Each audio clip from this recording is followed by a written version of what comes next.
నమస్కారం. ఒకప్పుడు చందమామ అంటే మనకు కథలు, పాటలు మాత్రమే.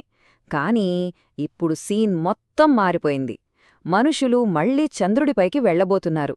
అయితే ఈసారి ఊరికే జెండా పాతడానికి కాదు, అక్కడ ఏకంగా ఉండడానికి. అవును, ఇది కేవలం మరో ప్రయాణం కాదు, మానవ చరిత్రలో ఒక కొత్త అడుగు. చంద్రుడిమీద ఇల్లు కట్టుకోవడమా? ఏంటిది? ఏదో సరదాగా అంటున్నారనుకుంటున్నారా? కానే కాదు, నమ్మండి. ఇదే ఇప్పుడు ప్రపంచంలోని టాప్ స్పేస్ ఏజెన్సీల ముందున్న అతిపెద్ద గోల్. అసలీ కొత్త మూన్ మిషన్స్ మన ఊహ కూడా అందని రేంజ్లో ప్లాన్ చేస్తున్నారు. మరి ఈ భారీ ప్లాన్స్ వెనుక ఎవరున్నారు? వాళ్ళసలు టార్గెట్ ఏంటి? తెలుసుకుందాం పదండి. సరే, ముందుగా మనం నాసా గురించి మాట్లాడుకుందాం. వాళ్ల ఆర్టెమిస్ ప్రోగ్రాం 50 ఏళ్ల క్రితం అపోలో మిషన్స్తో చంద్రుడిపై కాలు పెట్టారు కదా. ఆ తర్వాత మళ్లీ ఇన్నాళ్లకు మనుషులను చంద్రుడిపైకి తీసుకెళ్లే మొట్టమొదటి పెద్ద ప్లాన్ ఇదే. ఇది కేవలం ఒక్క మిషన్ కాదు, ఒక కొత్త శకానికి ఆరంభమన్నమాట. అయితే ఈ ఆర్టెమిస్ ప్రోగ్రామేదో ఒక్క ట్రిప్తో ఆగిపోయేది కాదు. ఇదొక చాలా పెద్ద ప్లాన్. ఫస్ట్ స్టెప్ ఏంటంటే మనుషులను మళ్లీ సేఫ్గా చంద్రుడిపైకి పంపడం. అదైపోయాక అక్కడొక పర్మనెంట్ బేస్ క్యాంప్ లాంటిది కట్టడం. ఇక ఫైనల్ గోల్ చంద్రుడ్ని ఒక స్టాపింగ్ పాయింట్లా వాడుకుని అక్కడ్నుంచి మార్స్ అంటే అంగారక గ్రహం మీదకు వెళ్లడం. అద్భుతం కదూ. మరి ఈ స్పేస్ రేస్లో మన ఇండియా సంగతేంటి? చంద్రయాన్-3 సూపర్ సక్సెస్ అయ్యాక ప్రపంచం మొత్తం ఇప్పుడు ఇస్రో వైపే చూస్తోంది. ఆ ఒక్క విజయంతో మనం ఈ రేస్లో చాలా పెద్ద ప్లేయర్ అయిపోయాం. అది మన భవిష్యత్ ప్లాన్స్కి ఒక బలమైన పునాది వేసింది. ఇస్రో ముందున్న రోడ్ మ్యాప్ చాలా క్లియర్గా ఉంది. చంద్రయాన్-3తో మనం రోబోట్ని పంపాం. నెక్స్ట్ ఏంటంటే చంద్రయాన్-4. దీని ద్వారా చంద్రుడి మీదనుంచి మట్టి, రాళ్లను భూమికి తీసుకురావాలి. ఆ తర్వాత జపాన్తో కలిసి లూపెక్స్ అనే మిషన్ ద్వారా అక్కడ ఏమేం వనరులున్నాయో వెతకడం. వీటన్నింటి తర్వాత వచ్చేదే అస్సలైన టార్గెట్, గగన్యాన్ అంటే మన భారతీయులను అంతరిక్షంలోకి పంపడం. ఈ గగన్యాన్ మిషన్ను లాంచ్ చేయడానికి మనం మన సొంత రాకెట్నే వాడుతున్నాం. అదే LVM-3, మన బాహుబలి రాకెట్. ఇది టెక్నాలజీలో మన దేశం ఎంత పవర్ఫుల్ అనేది చూపించడానికి ఒక పర్ఫెక్ట్ ఎగ్జాంపుల్.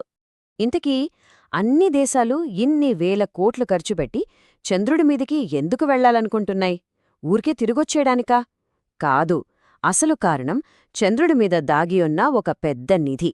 ఏంటనిది? చూద్దాం. చంద్రుడి దక్షిణ ధ్రువం ఒక ట్రెజర్ హంట్ లాంటిది. అక్కడ నీరు గడ్డకట్టిన రూపంలో అంటే ఐస్లాగా ఉందని సైంటిస్టులు గట్టిగా నమ్ముతున్నారు. ఆ నీటిని మనం తాగడానికే కాదు, దాన్నుంచి శ్వాస తీసుకోవడానికి ఆక్సిజన్, రాకెట్లకు ఇంధనంగా హైడ్రోజన్ని కూడా తయారు చేసుకోవచ్చు. అంతేకాదు, హీలియం-3 అనే చాలా విలువైన మూలకం కూడా అక్కడ దొరకొచ్చని అంచనా వేస్తున్నారు. ఇది ఫ్యూచర్లో మన ఎనర్జీ ప్రాబ్లమ్స్ని సాల్వ్ చేయగలదట. సో ఇది కేవలం సైన్స్ కోసం చేస్తున్న ప్రయోగం కాదు, ఇది ఒక కొత్త స్పేస్ రేస్. దీనికోసం ప్రపంచ దేశాలన్నీ వేల కోట్ల రూపాయలు ఇన్వెస్ట్ చేస్తున్నాయి. అంటే ఈ రేస్లో గెలిస్తే వచ్చే లాభం ఎంత పెద్దదో మనం ఊహించుకోవచ్చు. ఈ రేస్లో కేవలం ప్రభుత్వాలే లేవు. ఎలాన్ మస్క్కి చెందిన స్పేస్ ఎక్స్ లాంటి ప్రైవేట్ కంపెనీలు కూడా రంగంలోకి దిగాయి. వాళ్ల రీయూజబుల్ రాకెట్ టెక్నాలజీతో ఈ పోటీని మరింత ఆసక్తికరంగా, వేగంగా మారుస్తున్నారు. అయితే ఈ పరుగుపందెం వెనుకున్నది కేవలం డబ్బు, వనరులు మాత్రమేనా? అస్సలు కాదు. మనిషి చంద్రుడిపైకి మళ్లీ వెళ్లడమనేది ఏదో ఒక్క దేశం గెలిచినట్టు కాదు, ఇది మొత్తం మానవజాతి భవిష్యత్తుకు సంబంధించిన విషయం. ఈ మాటలో మొత్తం విషయం ఉంది. మనం చంద్రుడి మీదకు వెళ్తున్నది రికార్డుల కోసం కాదు. భూమిమీద వనరులు రోజురోజుకీ తగ్గిపోతున్నాయి కాబట్టి భవిష్యత్తులో మన మనుగడ కోసం అంతరిక్షంలో కొత్త దారులు వెతుక్కోవాల్సిన అవసరముంది. ఇది ఆ అన్వేషణలో ఒక భాగం. చూశారుగా, నాసా, ఇస్రో, ప్రైవేట్ కంపెనీలు అందరి కృషితో చందమామ మనకు మరింత దగ్గరవుతున్నాడు. మనమొక సరికొత్త అంతరిక్ష యుగంలో ఉన్నాం. కాబట్టే ఇప్పుడు మీకోసం ఒక ప్రశ్న. మన దేశం యొక్క ఈ అద్భుతమైన ప్లాన్స్ చూశాక మీకేమనిపిస్తోంది? భారతదేశం నుండి మొట్టమొదటి ఆస్ట్రోనాట్ చంద్రుడి మీద ఎప్పుడు అడుగుపెట్టచ్చు? ఓ 10 ఏళ్లలోనా? 20 ఏళ్లలోనా? మీ అంచనా ఏంటో కింద కామెంట్స్లో తప్పకుండా చెప్పండి. భవిష్యత్తు అనేది ఎక్కడో లేదు, మన కళ్ల ముందే తయారవుతోంది. ఇలాంటి మరిన్ని interesting science and space updates కోసం మా వేదవ్యాస అకాడమీ ఛానల్కి సబ్స్క్రైబ్ చేసుకోండి. చూసినందుకు ధన్యవాదాలు. మళ్ళీ కలుద్దాం.